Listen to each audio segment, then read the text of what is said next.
Please use headphones for your safety. तो आ रहा है आप लोग वीडियो को लाइक सब्सक्राइब करना ना भूले। तो चलो जल्दी से अपनी बांसुरी पकड़ लो, शुरू करते बिना किसी बकवास के सिस्टर नेबरहुड चैप्टर 146 से लेके 160 तक, मतलब एंड चैप्टर है ये। तो अब ना लोंडा भाई किसी तरह अपने आप को कंट्रोल करता है और फटाक से यहाँ से भाग जाता है और भाग कर सीधा अपने घर जाता है, ठीक है। और घर पहुंचते ही ना हाइमी लोंडे को बताती है कि यूमी ना वापस जा रही है। तो लोंडा यूमी से थोड़ा रुकने को बोलता है कि तुम अभी तो ट्रिप से आई हो तो थोड़ा आराम आराम कर लो, लेकिन भाई यूमी नहीं मानती है और वो वापस चली जाती है। और यूमी के जाते ना भाई ये दोनों लोग अपना कारनामा करने लग जाते हैं। तो अब ना रात हो चुकी है और लोंडा अपना सो रहा है मस्त, ठीक है। तो अब ना रात को ना 2.5 लोंडे कमरे में आते हैं, ना जाने कहाँ से आ गई है और गन्ना चमान लगती है आते सन, ठीक है। तो लोंडा चिल्लाकर बोलता है 2.5 लूना ऐसा मत करो, लेकिन ये तो भाई सिर्फ एक सपना था, असल में यहाँ पे ऐसा कुछ भी नहीं हुआ है। और रियल में ना यहाँ पे हाइमी होती है जो गन्ना चवारी होती है। तो अब ना हाइमी लोंडे से बोलती है तुम नींद में 2.5 का नाम क्यों ले रहे थे। और भाई लोंडे की फटके 4, लेकिन लोंडा फटाक से बहाना मारता है कि मैंने बस एक सपना देखा था जिसमें 2.5 ना बड़ी खतरनाक तरीके से स्विमिंग कर रही थी। और बेचारी हाइमी तो भाई हाई बोली बाली, तो ये भी इसकी बात मान लेती है। और उसके बाद ये लोग फिर से अपना कार्यक्रम जारी करते हैं। तो अब ना वो दिन आ चुका है जब लोंडे को 2.5 के साथ ना फिल्म देखने जाना है। तो बस दोनों जा रहे हैं। तो अब ना ये लोग थिएटर में आ चुके हैं और यहाँ ना इन दोनों के अलावा भाई कोई भी नहीं है। मतलब तुम लोग समझ रहे हो 2.5 का प्लान क्या है। और यहाँ भाई होता भी यही है। कुछ देर बाद ना 2.5 ना एकदम से लोंडे का हाथ पकड़ लेती है और बोलती है सच सच बताओ तुम अभी मुझसे प्यार करते हो ना, क्या तुम वापस मेरे साथ सेटिंग करना चाहोगे। लेकिन भाई लोंडा साफ मना कर देता है। तो 2.5 बोलती है अब चलो भी हम यहीं पे मस्ती करते हैं, क्यों ना करें। और मैंने स्पेशली तुम्हारे लिए पूरा खाली थिएटर बुक किया है मेरी जान, देखा मैंने कहा था ना ये सब इसी का प्लान है। तो अब ना यहाँ काफी ज्यादा कहानी सुनी होती है। उसके बाद ना जाने भाई लोंडे को क्या हो जाता है कि वो भी 2.5 के साथ मस्ती करने के लिए मान जाता है। तो अब ना ये लोग अपना धूम मचाले खत्म करके वापस जा रहे हैं। और भाई 2.5 को ना अभी भी सुकून नहीं मिला है। ये लोंडे को होटल में चलने को कह रही है और भाई लोंडा ही बड़े आराम से मान जाता है।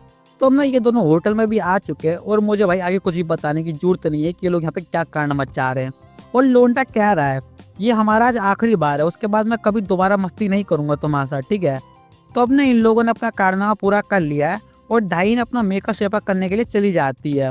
तो अब ना जब ये दोनों वापस जाने लगते हैं ना तो लोंडे के दिल में भाई फिर से हलचल होने लगती है और ये बंदा भाई फिर से 2.5 को लपेट लेता है। तो अब ना फाइनली भाई इतना ज्यादा कांड मचाने के बाद ये लोग घर जा रहे हैं। तो अब अगली सुबह ना हाईवी लोंडे से बोलती है चल जल्दी खड़ा हो जा और घर के साफ सफाई मेरी मदद कर, क्योंकि 2.5 घर आने वाली है। तो अब ना काफी देर बाद ना 2.5 भी यहाँ आ चुकी है। तो अब हाई भी अपना खाना बनाने चली जाती है और ये दोनों वहां से बड़ी शांति से एक जगह जाकर बैठ जाते हैं। तो अब ना हाई भी लोंडे से बोलती है कि 2.5 को ना अपनी बारी ट्रिप की फोटोज वगैरह दिखा दे जाकर। तो अब ना 2.5 ने लोंडे के साथ उसके कमरे में चली जाती है और ये लोग ना रूम में जाने के बाद ना भाई फिर से तबाही मचाने लगते हैं। और इस बार भाई शुरुआत लोंडे ने की है, लेकिन ये सब सिर्फ लोंडे की इमेजिनेशन थी, असल में ऐसा कुछ भी नहीं हुआ यहाँ पे। तो अब ना ये तीनों लोग मिलकर अपना खाना पीना कर रहे हैं, ठीक है। उसके बाद ये लोग अपना मूवी वगैरह देखने बैठ जाते हैं। और लोंडो को ना जाने भाई क्या हो जाता है ना कि वो अचानक से रोने लगता है, लेकिन अपना मुंह छुपाकर, जो कि 2.5 देख लेती है। असल में लोंडा बहुत ज्यादा परेशान है कि वो हाइमी और 2.5 में से किसे चुने। तो हमने हाइमी भी देख लेती है और पूछती है अरे क्या हुआ तुम रो क्यों रहे हो। तो लोंडा ना भाई अपना रोतड़ा थोबड़ा दिखाता है, जो कि बड़ा चूतिया लग रहा है ये हालत में। और भाई ये ना लोंडा सब कुछ बता देता है कि वो 2.5 के साथ भी मस्ती किया है, फलाना ढिकाना सब बता देता है वो। ये सुनकर तो भाई हाइमी के भेजे का नट पे से ढीला हो जाता है। और अब ना यहाँ ना इन तीनों के बीच काफी लंबी चौड़ी बातचीत होती है और भाई हाइमी ना बहुत ज्यादा गुस्सा हो जाती है और वो बहुत ज्यादा चिल्लाती है, रोती है, मतलब पैर पटकती है, क्या करूँ मैं पता नहीं। और अपना हाइमी भाई अब रोते हुए ना अपने कमरे में जाकर ना अपने आप को बंद कर लेती है और कमरे में बैठकर रोने लगती है। लोंडा बहुत दरवाजा पीटता है कि वो दरवाजा खोल दे, लेकिन भाई हाइमी दरवाजा नहीं खोलती है। तो अब ना 2.5 लोंडे से बोलती है कि हाइमी को कुछ देर के लिए अकेला छोड़ देना ही बेहतर होगा, ठीक है। तो अब ना अगली सुबह जब लोंडा हाइमी के रूम में जाता है ना तो उसे वहाँ कोई भी नहीं दिखता। ऊपर से हाइमी अपना सारा सामान भी लपेट चुकी थी, मतलब वहाँ पर हाइमी का सामान भी नहीं था। और काफी ज्यादा ढूंढने के बाद में ना उसे हाइमी कहीं नहीं मिलती, क्योंकि हाइमी तो भाई वापस अपने गांव जा चुकी है। तो अब ना लोंडा 2.5 को फोन लगाता है और पता चलता है ना कि हाइमी ने ना भाई 2.5 से भी कांटेक्ट नहीं किया है, मतलब 2.5 का ही वो मैसेज का रिप्लाई नहीं कर रही है। तो अब ना लोंडा यूमी को कॉल करके पूछता है तो यूमी बताते हैं कि हाँ हाइमी वहीं पर है, गाँव में ही है, लेकिन अभी वो कहीं बाहर टहलने गई है। और यूमी को लग रहा है ना कि हाइमी और लोंडे ने शायद थोड़ा लड़ाई झगड़ा कर लिया होगा इसलिए, और कुछ नहीं है। लेकिन अब उसे कौन बताए मेरे भाई इसके पीठ पीछे कितना बड़ा कांड हो चुका है। तो अपने जब हाइमी घर आती है ना तो यूमी उसे लोंडे से फोन करने को कहती है, लेकिन हाइमी मना कर देती है। तो यूमी पूछती है क्या तुम दोनों के बीच लड़ाई झगड़ा हुआ है क्या कुछ, लेकिन हाइमी ना बिना जवाब दिए अपने कमरे में चली जाती है। तो अपना रात का समय ना भाई लोंडे को नींद नहीं आ रही होती है, तो ये ना बाहर टहलने निकल पड़ता है। और टहलते टहलते ना लोंडा गलती से ना ढाई के घर तक पहुंच जाता है। और ठीक उसी समय ना भाई ढाई भी खिड़की खोलते ताजी हवा खाने के लिए, उसे लोंडा दिख जाता है। तो ढाई ना लोंडे को अपने घर में बुला लेती है। और उसके बाद ना लोंडा देखता है ना कि उसको हाइमी का एक मिस कॉल आ रखा है। तो लोंडा ना हाइमी को कॉल लगाता है, उससे बात करने लगता है। लेकिन ये ढाई बकलेंडी अपने हाथ पर गर्म पानी गिरा लेती है और जोर से चिल्ला देती है, ओ गर्म है गर्म है। और हाइमी ना भाई ढाई की आवाज सुन लेती है और बोलती है तू साले मेरी गैर मौजूदगी में फिर से ढाई के साथ मस्ती करने में लगा पड़ा है। तो लोंडा हाइमे को समझाता है कि उसे उससे प्यार करता है और वो ढाई के साथ कुछ भी ऐसा वैसा नहीं कर रहा है, वो बस ऐसे ही उसके घर आया हुआ है। और जब लोंडा ये बोल रहा था ना कि वो सिर्फ हाइमे से प्यार करता है, तो ढाई ना टुकु टुकु लोंडे की शक्ल देखने लगती है। तो ना हाइमी ना भाई गुस्से में फोन काट देती है और अब लोंडा ये मुंह लटका के यहाँ से जाने लगता है। तो अब ना अगली सुबह यूमी लोंडे को फोन करके उसका हालचाल पूछ रही है, ठीक है। तो हमने फोन कटने के बाद ना लोंडे को ध्यान आता है कि आज तो हाइमी का बर्थडे है और ढाई का भी है, ठीक है।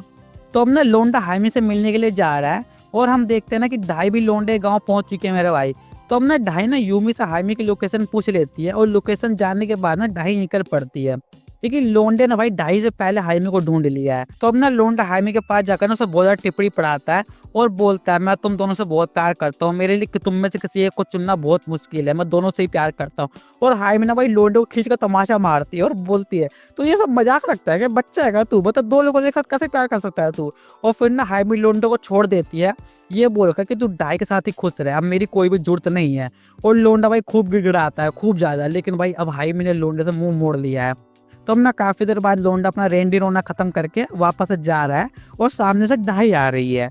और अपने ढाई भी हाइमी से बात करने चली जाती है और अपना गले वले मिलके वापस आ जाती है लोंडे के पास।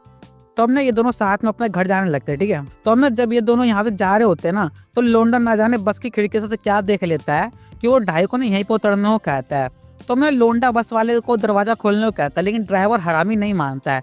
तो लोंडा चिल्लाकर कहता है अबे देख मुझे बहुत तेज से ना मूत आ रहा है, अगर तू दरवाजा नहीं खोला तो मैं यही मूत मूत करना पूरी बस गंदी कर दूंगा, फिर तुझे ये सारा साफ करना पड़ेगा देख ले। तो भाई ड्राइवर की फटके चार हो जाती है और वो भी इन दोनों को यहाँ पे उतार देता है। तो अब ना लोंडा भड़मुंजी का ढाई को जंगल में ले जाता है और बताने लगता है ना कि हाइमी ने उसे चाटा मारा था। और उसके बाद में ये बंदा ढाई को भाई प्रपोज कर देता है। भाई मैं सच बता रहा हूँ इससे ज्यादा छिना लड़का मैंने किसी मानवा में नहीं देखा है मैंने। तो अब ना ये दोनों एक होटल में आ चुके हैं, लेकिन अभी ये लोग मस्ती नहीं कर रहे हैं, ये बस नॉर्मली खाना पीना खा रहे हैं, मूवी वगैरह देख रहे हैं। हाँ लेकिन उसके बाद ये लोग अपना कार्यक्रम करते हैं, क्योंकि उसके बिना तो इन लोगों का दिन ही नहीं बनता मेरे भाई। तो अब जब आधी रात को ढाई की नींद खुलती है ना, तो वो देखते हैं ना कि भाई लोंडा बेड पे नहीं है और लोंडा ना बाहर बैठा हुआ था। तो ढाई भी वहां चली जाती है। तो अब ना कुछ दिनों बाद ना यूमी और लोंडा ढाबे पे बैठे हुए हैं और भाई यूमी ने लोंडे को प्रपोज मार रही है। भाई यहाँ पे यार हो क्या रहा है सब, लेकिन भाई लोंडा साफ मना कर देता है। और लोंडे ने ना यूमी को भी ये सारा किस्सा बता दिया है कि इन दोनों क्या क्या बखेड़ा खड़ा हुआ था उनके बीच में। तो अब ना कई महीनों बाद ना लोंडे और ढाई ने मिलकर एक घर खरीद लिया है और ये दोनों अब एक साथ रहते हैं। तो अब ना एक दिन लोंडा यूं ही ना यूमी के साथ बैठा हुआ था, तो यूमी लोंडे को बता देती है ना कि हाइमी ना अमेरिका जाने का प्लान बना रही है। लेकिन अब इस बात से ज्यादा कुछ खास फर्क नहीं पड़ता है, क्योंकि लोंडे और ढाई का रिश्ता भाई एकदम मस्त चल रहा है, ठीक है। वैसे खास कर तो ये दोनों दिन रात बस गुलू गुलू ही करते रहते हैं, खैर छोड़ो। तो और अब ना कॉलेज पूरा करने के बाद ना लोंडा आर्मी में जा चुका है। देखो कोरिया में ना ये रूल है कि पढ़ाई पूरी करने के बाद ना लोंडो को आर्मी में ट्रेनिंग लेनी ही पड़ती है, क्योंकि आप लोगों ने हर मानवा के एंड में देखा ही होगा कि मेन कैरेक्टर आर्मी में ज्वाइन हो जाता है। तो ये कोई शौक नहीं है मेरे भाई, वहाँ का रूल ही ऐसा है। तो अब ना लोंडे ने अपनी मिलिट्री ट्रेनिंग भी पूरी कर ली है और लोंडे की मस्त वाली जॉब भी लग गई है। और अब ना एक दिन लोंडा भाई ढाई को ना शादी के लिए प्रपोज कर देता है और उसके बाद लोंडा सबको जा जाकर ना शादी का कार्ड बांट रहा है। और अब फाइनली भाई लोंडे और ढाई की शादी हो रही है और लो भाई हो गई शादी। और लोंडे की शादी में ना ये मोटा भी आया है और सोफिया भी आई है। और जब लोंडे ऐसे इधर उधर ताक रहा होता है ना, तो उसे ना हाइमी दिखती है जो कि चुपके यहाँ से कल्टी मार रही होती है। तो लोंडा भाग के हाइमी के पास जाता है और फिर यहीं पे इनका थोड़ा रेंडी रोना होता है, ठीक है। और अब लोंडे ने भाई हाइमी को अपनी बहन बना लिया है। कैसा मादर पकौड़ा आदमी है बे, मतलब जिस बंदे के साथ इसने ठुकम ठुकाई की है उसका बहन बना रहा है। तो भाई ये मानवा यहीं खत्म होती है और मैं इससे हैप्पी एंडिंग तो बिल्कुल नहीं कहूंगा, क्योंकि एक का घर बसा और एक का टूट गया। वैसे तुम्हें क्या लगता है इन सब में गलती किसकी है? मेरे ख्याल से भाई ढाई की है, क्योंकि देखो पहले लोंडे के मन में ढाई के लिए कोई भी फीलिंग नहीं थी, लेकिन जब ये लोग चंगा के साथ ट्रिप पे गए थे तभी ढाई ने आधी रात को जाकर गन्ना चबा दिया था और वहीं से सारा मामला शुरू होता है। वैसे हम सारा दोस्त सिर्फ ढाई को ही नहीं दे सकते क्योंकि इसमें लोंडे का ये पूरा पूरा हाथ है मेरे भाई, क्योंकि ढाई से सेटिंग करने के बाद भी ये हरामी बालक युंजी के साथ गुटर गुटर करता था। अगर ये ऐसा नहीं करता ना तो ढाई से कभी ब्रेकअप ही नहीं करती और ये हाइमी के साथ सेटिंग भी नहीं करता और ये सब होता ही नहीं मेरे भाई। और हाइमी सेटिंग होने के बाद भी अगर ढाई फिर से इन दोनों के बीच में अगर टंगड़ी नहीं अड़ाती ना तो भी सारा मैटर ठीक था मेरे भाई। मतलब कुल मिलाकर ढाई और लोंडा दोनों एक नंबर के छिनार चूती हैं, लेकिन इनके बीच में बेचारी हाइमी पिस गई जो कि मुझे सच में उसके लिए बहुत बुरा लग रहा है। तो चलो भाई वीडियो को लाइक कर देना और हाँ मेरे दूसरे चैनल को भी जो सब्सक्राइब कर लेना, लिंक डिस्क्रिप्शन में। तो चलते टाटा बाय बाय।